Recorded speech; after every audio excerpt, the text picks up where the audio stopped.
Stage की जीनत बने।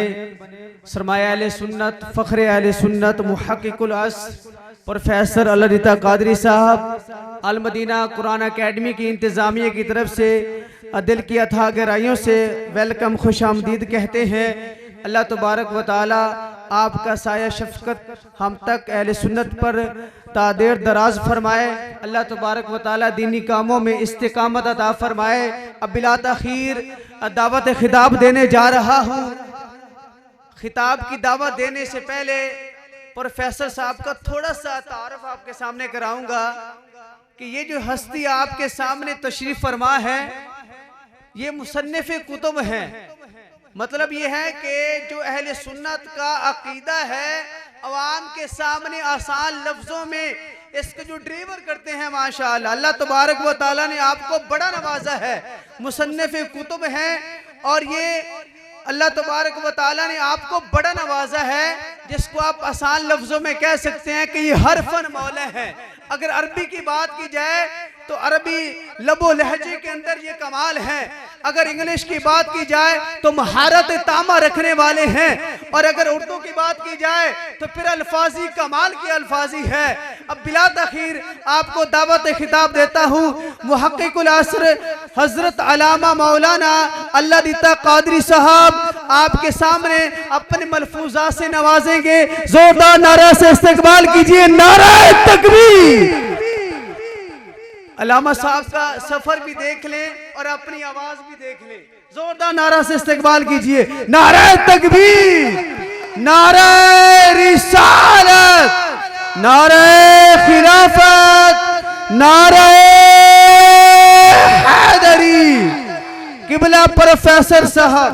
वस्सलामु अलैका या रसूलल्लाह व अला आलिका व अस्हाबिका या हबीबल्लाह, अस्सलातु वस्सलामु अलैका या नबियल्लाह व अला आलिका व अस्हाबिका या नूरल्लाह। सबसे पहले मैं इंतहाई मशकूर हूँ, ममनून हूँ अपने अजीज़ी मुहिब्बी हबीबी जनाब मुफ्ती अमानुल्लाह साहब का और इनके साथ इनकी दीगर इंतज़ामिया कि उन्होंने मुझे इस पुरवकार महफल में समा खराशी की तौफीक अता फरमाई। सरकार सल्लल्लाहु अलैहि वसल्लम की महफिल में आना, और ये तो कुरान फ़हमी के नाम पे जलसा हो रहा है, बहुत बड़ी सआदत की बात है। तो अल्लाह रब्बुल इज़्ज़त इनकी इस महफिल को सजाना, आप सबका आना, सुनना, मिल बैठना कबूल मंजूर फरमाए। अल्लाह रब्बुल इज़्ज़त इसे कबूल फरमाकर क़यामत के दिन हमारे लिए ज़रिया नजात बनाए। ये जो नेक मजलिस में आते हैं ये बड़े बाबरकत लोग होते हैं। यहाँ ऐसी मजलिस में आना ये बड़ी सआदत का बाइस है। मुस्लिम की रिवायत है, हदीस पाक के आखिर से सिर्फ मैं आपको बताए देता हूँ। अल्लाह के नबी सल्लल्लाहु अलैहि वसल्लम इरशाद फरमाते हैं कि बंदे ज़मीन पे घूमते, अल्लाह के फरिश्ते ज़मीन पे घूमते रहते हैं। जब अल्लाह की बारगाह में जाते हैं तो अल्लाह पूछता है कहाँ से आ रहे हो? फरिश्ते बताते हैं मौला हम ज़मीन पे घूम रहे थे, वहाँ तेरे कुछ बंदे बैठे तेरा जिक्र कर रहे थे, हम उन लोगों के पास से आ रहे हैं। अल्लाह रब्बुल इज़्ज़त फरमाता है कि भाई उन सब को बख्श दो। तो वहां फरिश्ते अर्ज करते हैं मौला वहां एक बंदा ऐसा भी था जो जिक्र की मजलिस में जिक्र सुनने नहीं आया था, सिर्फ वैसे ही आया, किसी काम से बैठ गया था, मौला क्या उसे भी बख्श दूं? अल्लाह रब्बुल इज़्ज़त फरमाता है हाँ इसे भी बख्श दे। तो वो फरिश्ते कहते हैं मौला वो तो सुनने आया भी नहीं था, उसका तो कोई काम था, उसे किस लिए बख्श दिया? अल्लाह फरमाता है ये मेरे बंदे, ये कुरान सिखाने वाले, ये उलमा, ये जिक्र अज़कार करने वाले हदीस के अल्फाज हैं। अल्लाह फरमाता है ये वो लोग हैं इनके पास बैठने वाला भी कभी बदबख्त नहीं रह सकता। ये वो लोग हैं इनके पास बैठने वाला भी कभी बदबख्त नहीं रहता। मैंने मुफ्ती साहब की बारगाह में गुजारिश की थी कि मैं कुछ नुकात अर्ज करूंगा आजकल के हिसाब से, कि आज लोगों ने उलमा के दामन को छुड़वाने का एक तहिया कर रखा है, और लोग ये कहते रहते हैं कि आप उलमा का दामन न थामे, उलमा के पास न जाएं। क्या करें? कुरान खुद पढ़ें, कुरान खुद समझें, और कुरान का तर्जमा पढ़ें, और हदीस खुद पढ़ें और हदीस खुद समझें।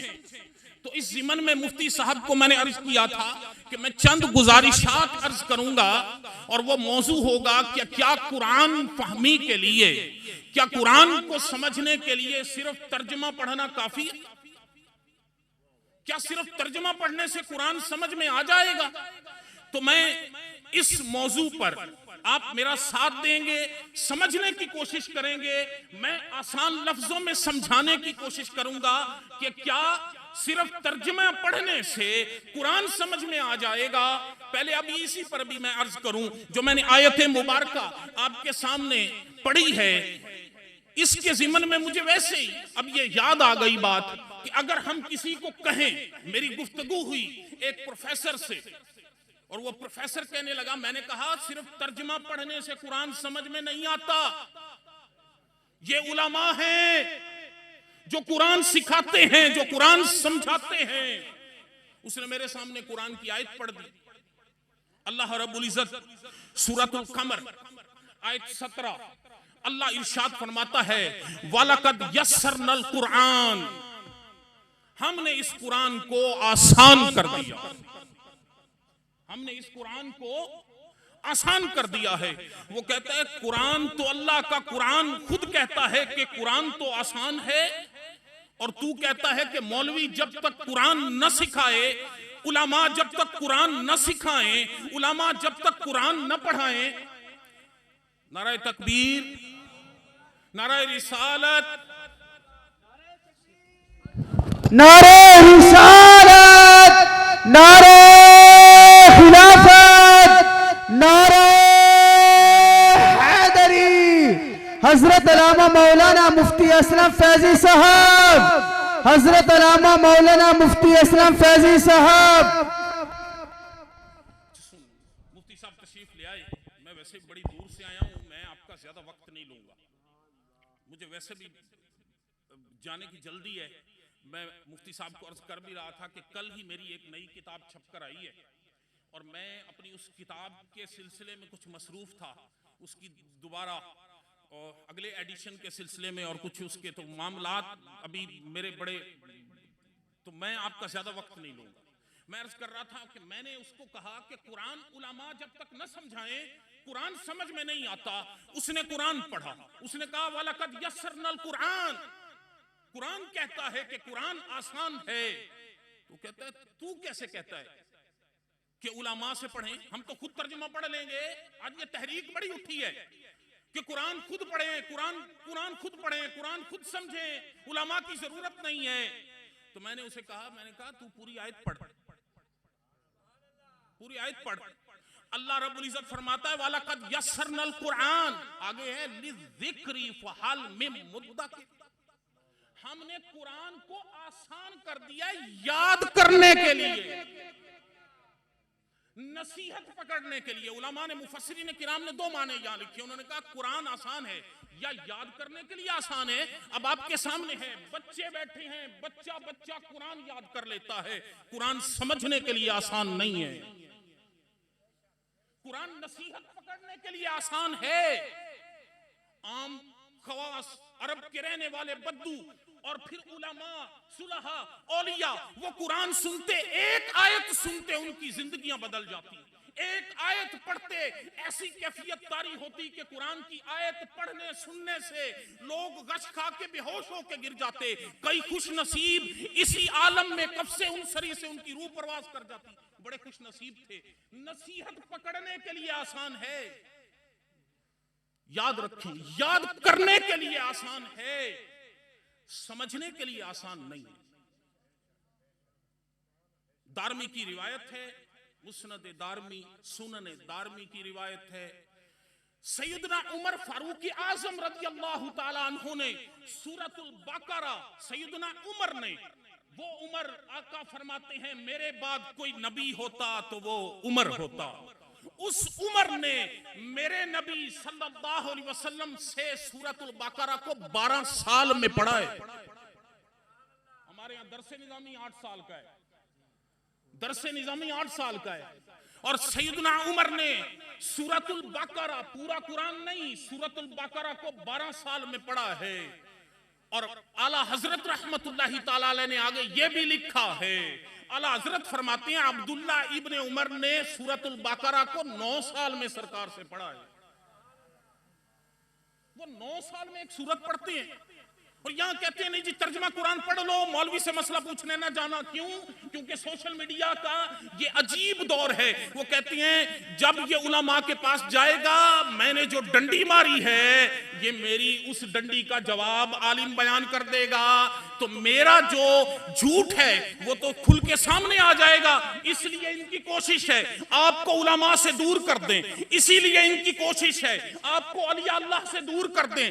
याद रखें दुनिया में आने वाली हर नई चीज कबूल कर लें, इस्लाम के नाम पर हर नया आने वाला अकीदा कभी कबूल न करें। अकीदा वही कबूल है जो 1400 साल से अहले सुन्नत का चला आ रहा है, तरीका वही कबूल है जो 1400 साल से अहले सुन्नत का तरीका चला आ रहा है। मैं उलमा को पढ़ाता हूं तो जब उलमा मेरे पास हाजिर होते हैं, ये मेरी तो ये किस्मत नहीं है, ये अल्लाह रब्बुल इज्जत की तरफ से है कि भाई ऐसे काबिल लोग, तो मैं जब उनको एक बात कहता हूं, एक सिखाता हूं, मैं कहता हूं देखो आज इख्तलाफ हो गया है, आज झगड़े में पड़ गए हैं, आज कहते हैं बहारे शरीयत पढ़ें, कौन सी किताब पढ़ें? मैं कहता हूं उठाओ किताबें, असलाफ की किताबें पढ़ो, जो कदीम लिटरेचर है उसको उठाकर पढ़ो, तुम्हें खुद पता चल जाएगा सच्चा कौन है झूठा कौन है। मैं एक दो रिवायतें तर्जुमा कुरान के हवाले से, हमें तो कहते हैं हमें तो अरबी आती नहीं, तो हमें कहते हैं कि भाई तू तर्जुमा पढ़ ले, तुझे कुरान समझ में आ जाएगा। आओ जिनकी मादरी जबान अरबी है उनसे उनके हालात देखते हैं, क्या उन्हें कुरान समझ में आ जाता था? कुरान तो ये भी कहता है बेशुमार आयतें हैं। अल्लाह रब्बुल इज्जत फरमाता है मेरे नबी का तो मनसब ये है, यतलू अलैहिम आयातिही व युज़क्कीहिम व युअल्लिमुहुमुल किताब वल हिकमा। 3 ड्यूटियां अल्लाह ने कुरान में बताई हैं। ये अल्लाह की आयात पढ़ते हैं, इनके ऊपर इनकी तरबियत करते हैं, इन्हें पाकीज़ा करते हैं, इनका तज़किया नफ्स करते हैं। जब इनका तज़किया नफ्स हो जाता है फिर इन्हें किताब और हिकमत की तालीम देते हैं। अल्लाह कुरान में फरमाता है सूरतुल नहल आयत 44, अल्लाह फरमाता है व अंज़लना इलैका ज़िक्रा लितुबय्यिना लिन्नासी मा नुज़्ज़िला इलैहिम। ए नबी हमने आपकी ड्यूटी ये लगाई है कि आप कुरान को खोल खोल कर अपनी उम्मत के सामने बयान करते हैं। तो कुरान को खोल कर बयान करना मेरे नबी की ड्यूटी है, और उलमा अंबिया के वारिस हैं। अब आए जरा वो लोग जो जिनकी मादरी जबान अरबी है, आका सल्लल्लाहु अलैहि वसल्लम का मुबारक दौर भी उन्होंने पाया है जब ये आयत नाजिल हुई, अल्लज़ीना आमनू वलम यल्बिसू ईमानहुम बिज़ुल्म। वो लोग जो ईमान लाए और फिर उनके ईमान में जुल्म की मिलावट भी ना हुई, वो जुल्म से मस भी ना हुए। तो यहां सहाबाई किराम अलैहिम रिदवान ने जुल्म से मुराद गुनाह समझा, क्योंकि गुनाह भी जुल्म है, बंदा अपने नफ्स पर जुल्म करता है। तो सहाबा ने अर्ज की ये रिवायत, क्योंकि नंबरों का भी बड़ा चक्कर है आजकल, याद रखें ये नंबरों के चक्करों में न पड़े, उलमा पे एतमाद करें। आपकी तसल्ली के लिए मैं नंबर पढ़े देता हूं।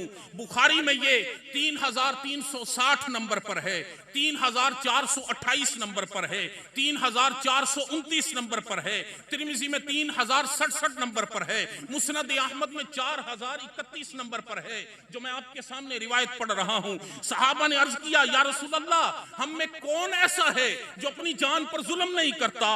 नबी करीम सल्लल्लाहु अलैहि वसल्लम ने फरमाया यहां जुल्म से मुराद शिर्क है। और आपने आयत पढ़ी, इन्न शिर्क लज़ुल्मुन अज़ीम, बेशक शिर्क सबसे बड़ा जुल्म है। मेरे बुजुर्गों, दोस्तों, गौर करो, ये सहाबा हैं। सहाबा को कुरान समझ में ना आया, उनकी तो जबान भी अरबी थी, हमारी तो जबान भी अरबी नहीं है। वो मोहताज थे कि अल्लाह के नबी कुरान समझाएं, हमें सिर्फ तर्जुमा पढ़ने से समझ में कुरान आ जाएगा। आगे सुने, अम्मा आयशा इस उम्मत की सबसे बड़ी फकीहा, उलमा ने कहा दीन का 1/4 हिस्सा उनसे रिवायत किया गया।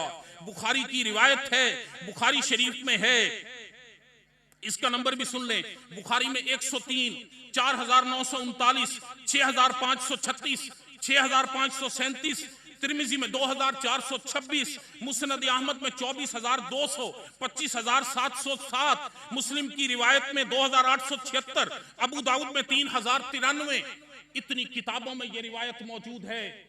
अम्मा आयशा सिद्दीका रज़ी अल्लाह ताला अन्हा जब किसी बात को सुनती और वो उसे समझती ना, तो वो उसमें तफ्तीश करती ताकि उसको समझ लें। नबी सल्लल्लाहु अलैहि वसल्लम ने फरमाया, मन हुसीबा उज़िबा, जिसका हिसाब लिया गया उस पर जरूर अजाब किया जाएगा। अम्मा आयशा फरमाती हैं, मैंने जब ये सुना तो मैंने अल्लाह के नबी की बारगाह में अर्ज किया, या रसूल अल्लाह सल्लल्लाहु अलैहि वसल्लम, अल्लाह के नबी फरमाते हैं फसौफा युहासबु हिसाबन यसीरा, अनकरीब उससे आसान हिसाब लिया जाएगा। आप कहते हैं कि जिसका हिसाब लिया गया उसको अजाब होगा, कुरान कहता है फसौफा युहासबु हिसाबन यसीरा, उसका तो हिसाब आसान लिया जाएगा। तो अल्लाह के नबी सल्लल्लाहु अलैहि वसल्लम ने फरमाया, आयशा तुझे कुरान समझ में नहीं आया, यहां हिसाब से मुराद जो तू समझ रही है कि युहासबु हिसाबन यसीरा, यहां हिसाब से मुराद सिर्फ पेश करना है, हिसाब लेना नहीं है, बयान करना है। सुने, अम्मा आयशा को समझ में ना आया जब तक सरकार ने ना सिखाया। लोग कहते हैं तर्जुमा घर बैठ के पढ़ो, उलमा से बेनियाज हो जाओ। अगली रिवायत सुने, अदी बिन हातिम, बड़ी मशहूर रिवायत है, मैं आपके सामने इसके दीगर तुर्क भी आपको बयान करूंगा।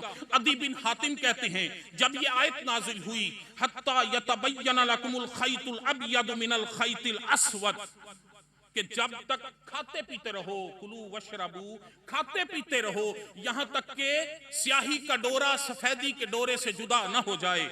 तो आप कहते हैं मैंने एक स्याह धागा लिया। ये आयत उतरी है सहरी के वक्त के बारे में, आप जरा सुने। ये आयत उतरी, पहले ये था कि आपने रात को सोने से पहले आप खा पी सकते हैं, और जब रात हो जाए और आप सो लिया तो आप रात को खा पी नहीं सकते। फिर अल्लाह ने तखफीफ की, हुक्म नाजिल कर दिया कि खाओ भी और पियो भी। कब तक रात को खा पी सकते हो? जब तक सहरी का वक्त खत्म ना हो जाए। तो ये आयत नाजिल हुई थी। ये आयत नाजिल हुई, इसमें हुक्म है स्याही का डोरा सफेदी के डोरे से जुदा ना हो जाए। तो जब ये आयत नाजिल हुई तो अदी बिन हातिम ने एक स्याह धागा ले लिया, एक सफेद धागा ले लिया और तकिए के साथ रख लिया और देखते रहे, देखते रहे। जब उनको नजर आना शुरू हो गया, अंधेरा था, कि ये स्याह धागा है, ये सफेद धागा है, खाना पीना बंद कर दिया, खाना पीना बंद कर दिया। सहाबी रसूल हैं, हातिम ताई के बेटे हैं। अब हुजूर की बारगाह में हाजिर हुए, कहा या रसूलल्लाह सल्लल्लाहु अलैहि वसल्लम, मैंने तो इस तरह रोजा रखा है। अब ये भी, इसका नंबर भी सुन लें। बुखारी में 1916, मुस्लिम में 1090, तिरमिजी में 2971, अबू दाऊद में 2349, मुस्नद अहमद में 18880 और दारमी में है 1694। इतने मकामात पर यह रिवायत मौजूद है। रिवायत का हाल सुने कैसी मुस्तनद है। अदी बिन हातिम ने हुजूर की बारगाह में अर्ज किया, या रसूलुल्लाह मैं तो इस तरह मैंने रोजा रखा है। तो रसूलुल्लाह सल्लल्लाहु अलैहि वसल्लम की बारगाह में पहुंचे तो हुजूर ने तबस्सुम फरमाया, हुजूर मुस्कुराए। अल्लाह के नबी ने फरमाया, अल्लाह के बंदे, इससे मुराद तो रात और दिन है, तू धागे समझे हुए। तो ऐ मेरे बुजुर्गों, गौर करें, सहाबी रसूल को कुरान समझ में नहीं आया और यहां हमें कहते हैं नहीं कि तर्जुमा पढ़ के कुरान खुद समझ ले। दूसरी रिवायत है, यही अदी बिन हातिम, वो कहते हैं मैंने 2 धागे रखे, स्याह भी रखा सफेद भी रखा, रात को देखता रहा, जब तक इनमें कोई फर्क मालूम नहीं हुआ खाता रहा। सुबह को हजरत की खिदमत में अर्ज किया, या रसूल अल्लाह मैंने रात को ऐसा किया कि 2 स्याह धागे सफेद धागे अपने तकिए के नीचे रख लिए। आपने अदी की बात सुनकर हंसते हुए फरमाया, अदी तेरा तकिया बहुत बड़ा है, तेरा तकिया, क्योंकि रात भी पूरी रात तकिए में आ गई, पूरा दिन तकिए में आ गया, सुबह भी आ गई रात भी। कहा अदी तेरा तकिया बहुत बड़ा है। और आका सल्लल्लाहु अलैहि वसल्लम ने फरमाया कि सुबह की सफेद धारी रात की काली धारी भी इसके नीचे आ गई। मैंने हजरत से पूछा कि इस आयत में काले और सफेद धागे से क्या मतलब है, क्या जो मैंने किया वही मतलब है? आप सल्लल्लाहु अलैहि वसल्लम ने फरमाया, अदी तू भी अजीब है कि रात को काले और सफेद धागे देखा करते हो, इससे तो रात की स्याही और सुबह की सफेदी मुराद है। ये रिवायत बुखारी में 4509, मुस्लिम में 1090, अबू दाऊद में 2349 और मुस्नद अहमद में 18880।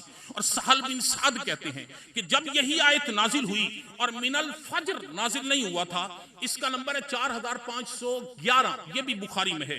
तो कहते हैं कि लोग रोजा रखने का इरादा करते तो अपने पांव में सफेद धागा और स्याह धागा बांध लेते और खाते पीते रहते, जब तक उनका रंग जाहिर ना होता वो लोग खाते रहते, यहां तक कि मिनल फज्र का लफ्ज नाजिल हुआ। जब मिनल फज्र का लफ्ज नाजिल हुआ तो फिर लोगों को पता चला कि इससे मुराद रात भी है और इससे मुराद दिन भी है। अच्छा, अब एक और बड़ी बात हमारी तरफ ना कोट की जाती है, कहते हैं यार ये देखो ये सादा लोग हैं, ये कुरान पढ़ते रहते हैं, ये कुरान, कई तो ऐसे सादा लोग हैं बेचारों को कुरान पढ़ना भी नहीं आता, कुरान पढ़ना भी नहीं आता, वो बिस्मिल्लाह यूं करके पढ़ते रहते हैं। कई लोग मना करते हैं, मेरे ख्याल में ये मना करना दुरुस्त नहीं है।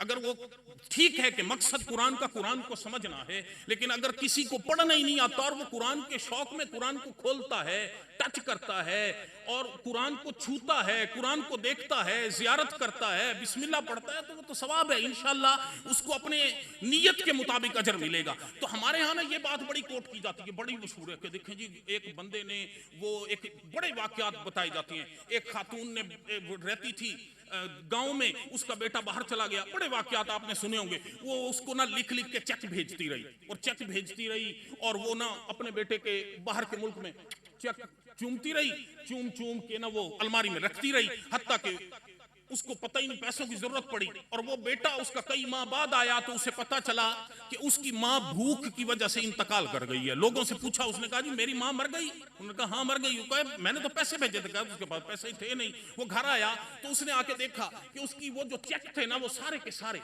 वो उसके अलमारी में पड़े हुए थे। माँ बस चूमती थी और उठा के रख देती। कई लोगों ने अब ये वाकयात बना दिए। उन्होंने कहा नहीं जी ये देखें ये उन लोगों का हाल है जो कुरान को समझते नहीं। हालांकि अल्लाह के बंदो ये जो वाकया है, ये लोग इस तरह के कई वाकयात ये कोट किए जाते हैं। याद रखें ये अयास बिन तफसीर इब्ने कसीर में है, तफसीर कुर्तबी में है कि ये अयास बिन मुआविया का कौल है और उन्होंने इससे मुराद तर्जुमा कुरान नहीं लिया। वो कहते हैं इससे मुराद तफसीर कुरान है, इससे मुराद कुरान की तफसीर है कि कुरान की तफसीर जानना और इसको समझना बड़ा जरूरी है, ना कि ये जो आजकल के गुमराह और बदतीन लोगों ने इसको इस्तदलाल कर लिया है। मुफ्ती साहब जाहिर तशरीफ लाए हैं तो मैं आपका ज्यादा वक्त नहीं लेना चाहता। इसी पे मेरे नुकात और भी थे लेकिन अब मुफ्ती साहब तशरीफ ले आए हैं। मुफ्ती साहब का रूहानी वजदानी बयान आप सुनेंगे। मैं इन्हीं पे अपने अल्फाज को, अपने बयान को खत्म करता हूँ। अंदाजे बयां अगरचे बहुत शौक नहीं है, शायद कि तेरे दिल में उतर जाए मेरी बात, और मुख्तसर वक्त में ये बात नहीं हो सकती। मैं ये भी कहूँ, मुझे भी अब जब बंदा बोलना शुरू करता है ना, तो चूंकि मैं तो अब डाइस का और मंच का ही आदमी हूँ, रोज यही काम है, तो मैं भी यही कहूंगा मुख्तसर वक्त में ये बात नहीं हो सकती। दर्द इतने हैं कि खुलासे में नहीं आएंगे। वमा अलैना इल्लल बलागुल मुबीन।